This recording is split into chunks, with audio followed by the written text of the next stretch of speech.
په مزه مزه کابل ته کډې لاړې، پېښوره بیا به ته مونږ پسې جاړې. او بیا کډې بارېږي. سلامونه نیکې هیلې احترامات په دې له چې ښه اوسئ. بالاخره موږ هم په ګاونډي هېواد کې خپل 48 کلن مهاجرت ته د پای ټکی کېښود او د خپل ګران هېواد په لور مو د سفر آغاز وکړو. که څه هم چې دا زموږ دپاره یو ډېر ګران کار و، ځکه چې زموږ مشرانو دلته 48 کاله تېر کړي وو. دلته زموږ پیدایش وشو، دلته موږ هغه خپل خاپوړی وکړلې او دلته موږ رالوی شو. خو بیا هم خوشحاله په دې یو چې خپل ګران هېواد ته روان یو او د مهاجرت ټکي ته پای ږدو. او زموږ د سفر 8 ورځې جریان درلود. دا چې په لاره کې یو څه لړ مشکلات وو، سړکونه بند وو. د ویاړې په څو سره لاره بنده ده، لاندې خړ کې د حالات ته وګوره د لاړو ته.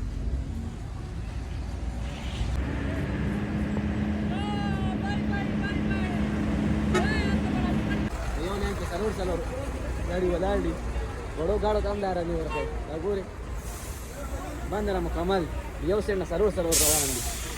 نو دا د توفم حالات دي، خلکو شپږ سپي کړي تر څو لاره کولاو شي. بیا هم ما کوشش کړی چې تاسو سره ځینې لمحې، مشکلات او صحنې در سره شریک کړم چې موږ ورسره په دې سفر په جریان کې مخ شوي وو او په موږ باندې تېر شوي وو. دا چې لارې بندښت وو، نو چې کله به راسره هم د خپل کلیواله او ملګري میلاو شو، نو زموږ دپاره به یو څه د خوشحالۍ او د خوښۍ شیبې وي، ځکه چې 3 ورځې 4 ورځې مسلسل به لاره بنده وه. کلیواله به راسره مخامخ شو، نو ډېر زیات به ترې دا حالات دي. دا زموږ د کلي ډون دی، دا راسره میلاو شو. دا وګوره سړی څومره خوشحاله دی. دا وګوره دا چې کلیوالو سره میلاوېږي دغه کېږي. دا وګوره دا زموږ بابو دی، یو سپی کم په 40 روپۍ خرڅه کړې ده. ښه دا وګوره دا د بیګاړي چک پوسټ نه چې مخکې راوخېږي، دلته میداني ورته وایي. میداني علاقې کې بیا دا ګاډي ټول ودروي، ښکاري ته د بیګاړي د چک پوسټ د رش نه چې راووځي، نو په دې میداني علاقه کې ګاډي ودروي تر څو دا ګاډي په نمبر باندې پرېږدي. د دې ځای نه وروسته بیا ګاډي 30 40 او 20 ګاډي پرېږدي په نمبر باندې. هغه رشونه او هغه تکلیفونه چې کوم د بیګاړي چک پوسټ نه مخکې وو، د تخته بیګ نه نیولې تر بیګاړي چک پوسټ پورې خو ډېر زیات رشونه وي. د هغه نه وروسته بیا ګاډي په نمبر پرېږدي چې په نمبر باندې لړ شي. نو دلته راځي تقریبا یو ورځ نیمه یې ایساروي تر څو واپس ګاډي دې ځای نه په نمبر وځي او دلته ورته ټوکنې ورکوي. د هغه نه وروسته ګاډي په نمبر وځي، د تورخم په طرف باندې ځي. که دلته څه هم یو سړی راحته شي، دمه وکړي، تر څو د ده نه وروسته بیا خپل ګران هېواد پر لور باندې د سفر ته ادامه ورکوي او ځي. دا نو بیا د علي مسجد علاقه ده، یو سرسبز او شنه علاقه ده، زړه راښکونکې ده. او چې په دې ځای د سترګې ولګي، د ستړیا هغه یو څه ناڅه ستړیا هغه یې لږ ارامه شي.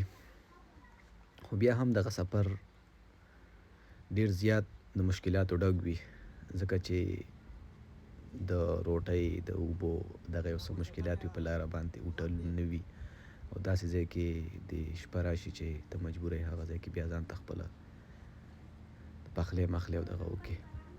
نو موږ له دې ځای نه وروسته چې حرکت وکړو، رالو دلته زیړي بابا چک پوسټ ورته وایي. په دغه ځای کې مو 1 غنټه 2-3 دمه وکړله، عسکرو ودرولي تر څو ګاډي په نمبر کې. له دې ځای څخه وروسته مو بیا پوره یو ورځ انتظار وروسته بیا مو حرکت وکړو د علي مسجد چک پوینټ ته.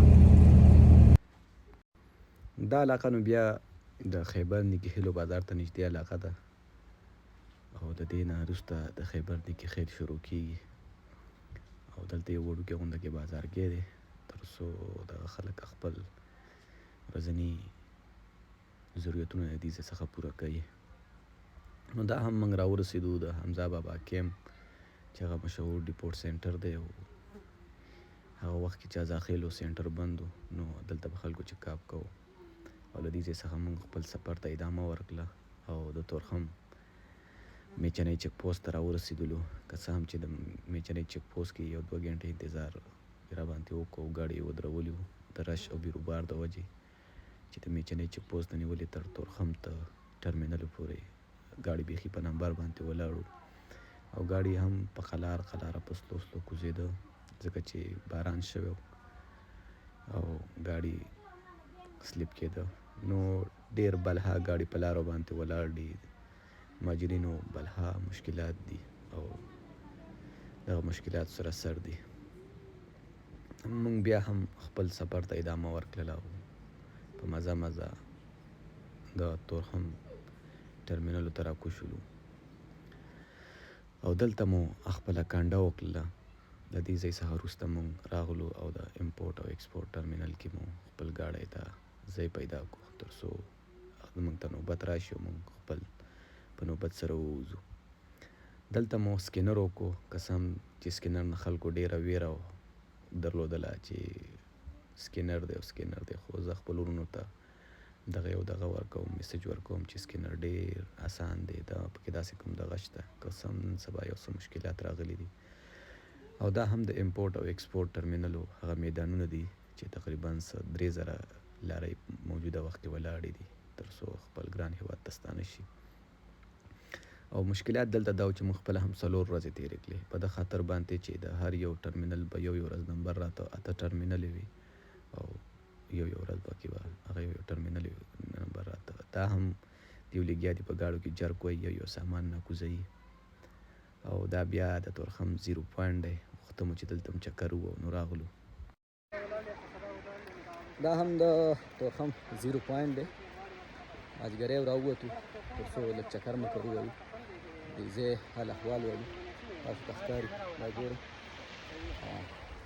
که سم هلکان ستړي شوي هغه شوي او لاړو بلکل 0 پوینټ دی بس الله دې خیر وکړي د 9 ورځو مسلسل پریشانیان نه وروسته دې ته راورسېدو او بله هر د 8 ورځو مسلسل سفر نه وروسته راورسېدو دلته مو سر چای وڅښلو کار مو لاس پورې کړو تر څو ټول خالي او دا زموږ ځای دی چې په دې کې مو ګاډی خالي کړو